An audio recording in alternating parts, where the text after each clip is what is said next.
Hey there, I'm Samantha Bryant, and I write the Menopausal Superheroes series for Falstaff Books.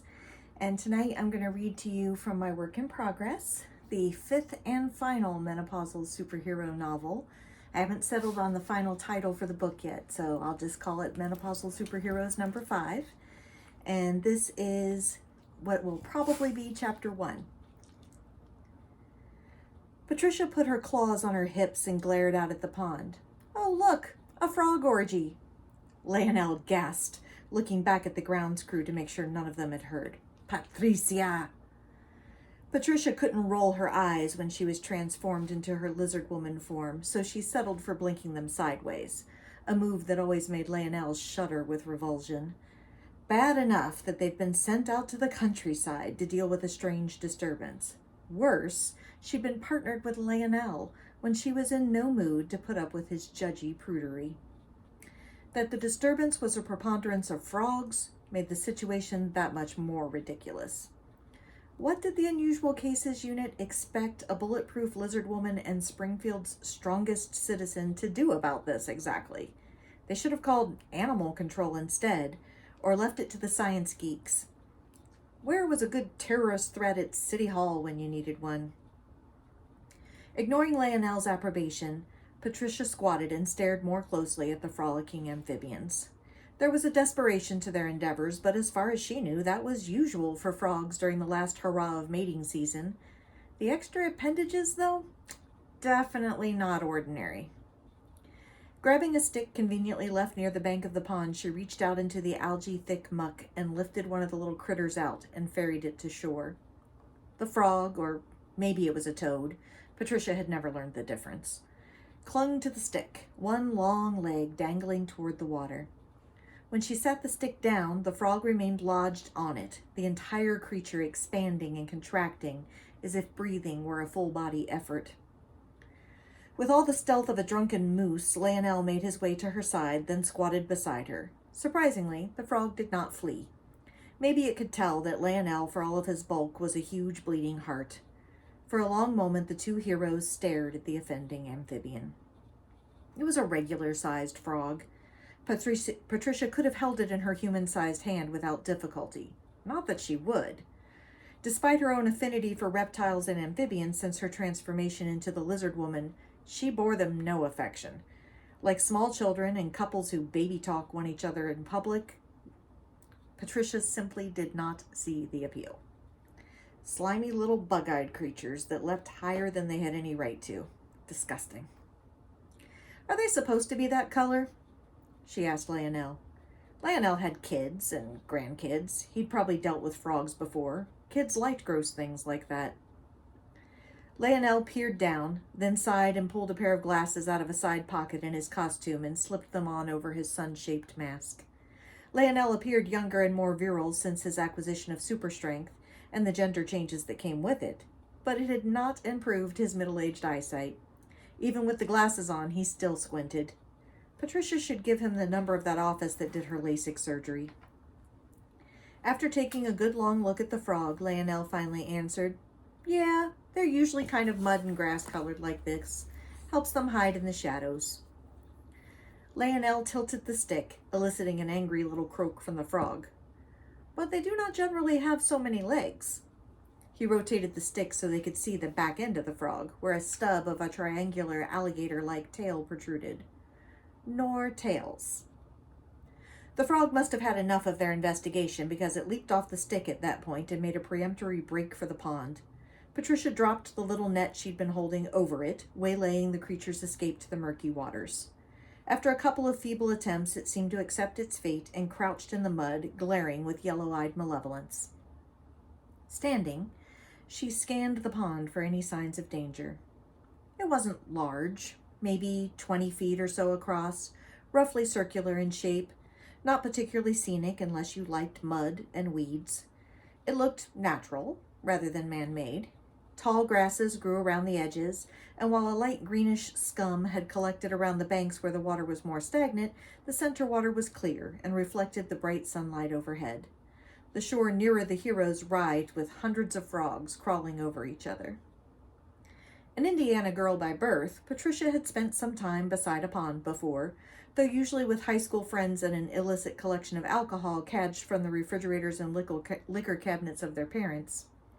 Hardly a naturalist by inclination, she did know that frogs could be noisy during spawning. Still, the sound here was unnerving in its volume and intensity, somewhere between highway buzz and a helicopter landing. Surely that wasn't normal. She was starting to glean why the UCU had been called in. This was definitely an unusual case. Though she still had questions for Sally Ann about the duty assignment, surely the science geeks could have handled this alone? Patricia considered the unhappy thought that she'd drawn this particular short straw as punishment for disobeying orders at the nightclub shootout last weekend. She didn't know what Sally Ann's problem was. They'd captured the group, and no one had gotten shot. Well, no one besides Patricia, but Patricia was bulletproof, so it didn't count. She could only hope that Sally Ann would be satisfied with one boring, muddy mission to make her point.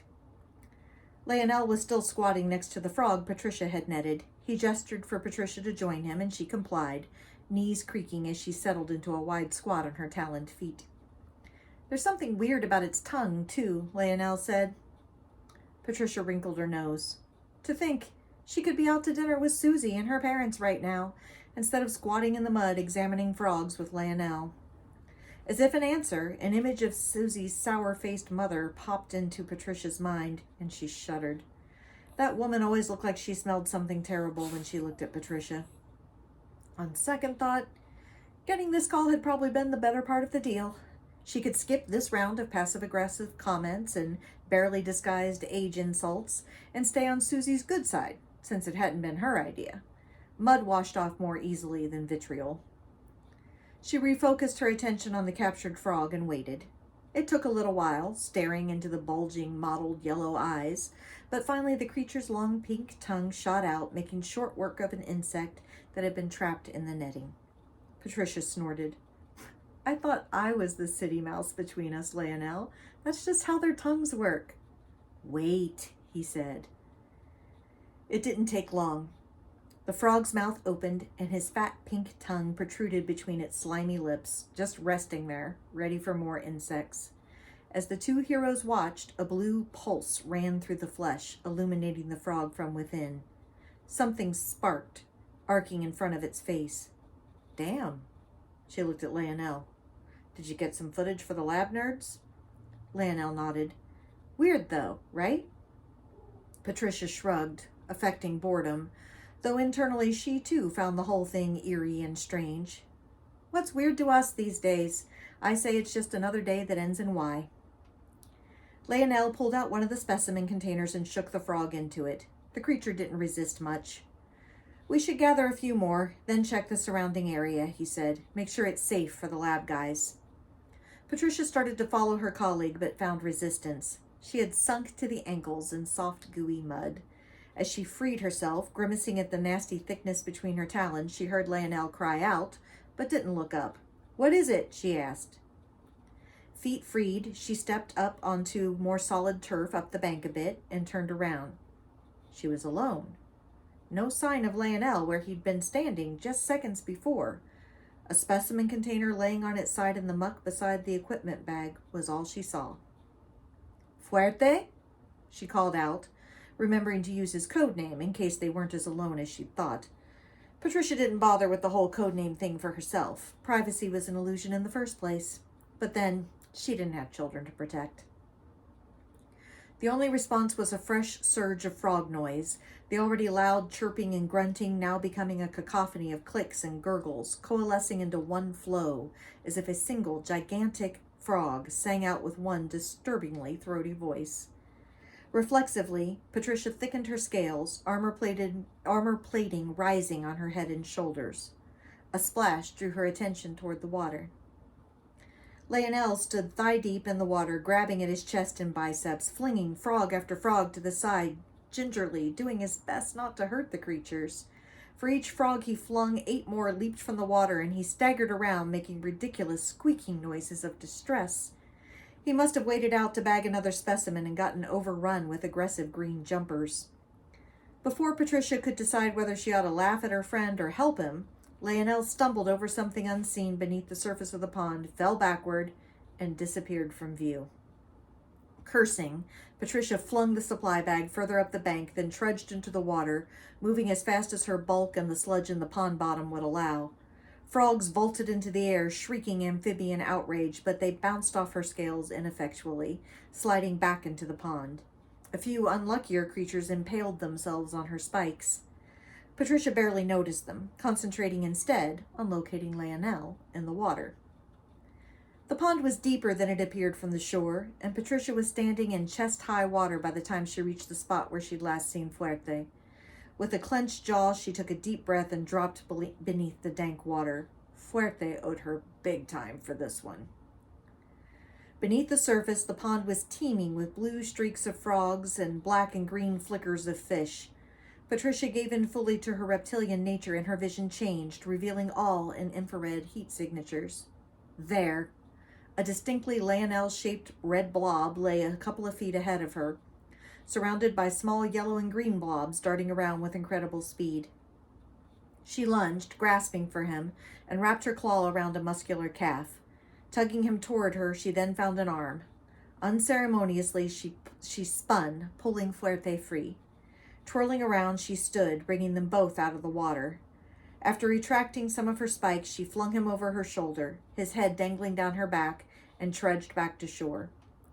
Behind her, the water roiled, and she felt the impacts as frogs hurled themselves at her again and again. She ignored them, worried by Leonel's stillness. Had he sucked in pond water when he slipped, or hit his head? When the two were almost back to shore, the man began coughing and gagging. Patricia breathed out a sigh of relief, even while she tried not to think about him vomiting pond sludge down her back. Back on dry land, she carried Leonel some distance up the bank before laying him down under a tree. He immediately got up on all fours and vomited. Patricia looked away from his misery, her gaze taking in the innocuous-seeming pond, the surface now undisturbed, and the frog song reduced to the chirping croaks one might hear on any sunny day. If she didn't know better, she'd think there was nothing wrong there. When Leonel finished making gaggy sounds, Patricia turned her attention back to her companion. Even soaking wet and sick, the man was disgustingly handsome. It was one of the most annoying things about him. Mud-slick hair clung to well-shaped cheekbones and called attention to Leonel's lantern jaw with just the right amount of 5 o'clock shadow. No wonder there were so many fans calling his name when they made public appearances. Patricia looked down at herself. Lizard woman or not, she knew she looked more like a drowned cat than an apex predator after her foray into the pond. And before that, she'd looked like something out of a nightmare. "You all right?" she asked, voice raspy as it always became when she was fully transformed. Leonel nodded, wiping his mouth with the back of his hand, a move which only succeeded in smearing the mud and pond scum into a new pattern on his golden brown skin. He fell back onto his butt, leaning against the tree. He mumbled something Patricia didn't understand, probably in Spanish. She didn't need the words to understand that he was upset, though. She would be too. Patricia sought the supply bag she had tossed out of the way, found it entangled in a bush, pulled it free, and transformed one of her arms back to its pale and freckled human form so she could operate the zipper. Back at Leonel's side, she tossed him a white towel, which he turned greenish-brown by rubbing it over his hands, face, and head. Then she handed him a water bottle, and he rinsed and spat 3 times before taking a long swallow. Patricia attempted a little levity. "So, do I get to tell Susie that the mighty Fuerte was taken down by an army of frogs?" He didn't laugh. He grimaced, tight-jawed and squinty-eyed. "I slipped and sucked in half the pond," he said between coughs, already defensive. He glared at Patricia. "And those weren't ordinary frogs." Patricia sighed, hearing the teary note in Leonel's voice that meant she had hurt his feelings once again. The man was so damn sensitive sometimes. She softened her tone. Of course they weren't. She held out her hand, the one she'd transformed to human shape, and when Leonel grabbed it, tugged him to his feet. He grunted. "Dios mío, but that was disgusting." He tugged at his clothes, holding the sodden material gingerly with his fingers. "Come on, pretty boy." Patricia gestured at the frog skewered on the spikes on her shoulders. We should bag these up and take them to the lab, boys, and pick up that live sample you jarred. He nodded, spitting again and rubbing his ears with the remaining clean corner of the towel. Better call it in, too. Parks and Rec needs to close access to the pond, maybe the whole park. Patricia pulled the phone out of the supply bag. Which park is this again? Leonel gaped at her. Weren't you listening during the briefing? Patricia growled and Leonel spread his hands. All right, it's Old Homestead Park. Patricia held the phone without dialing it. Wait, Old Homestead? Leonel was dumping the water over his face, still trying to clean the mud from his ears. He nodded.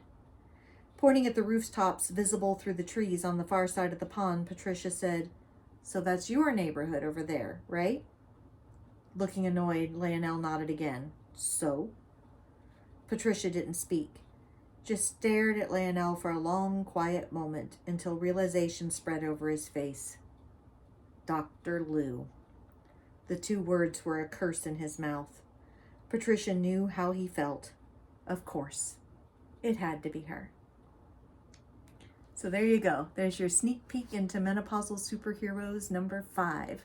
I'm hoping that I can meet my new deadline, because I already missed the last one, and get it out to you guys maybe in late 2024. In the meantime, have a great night.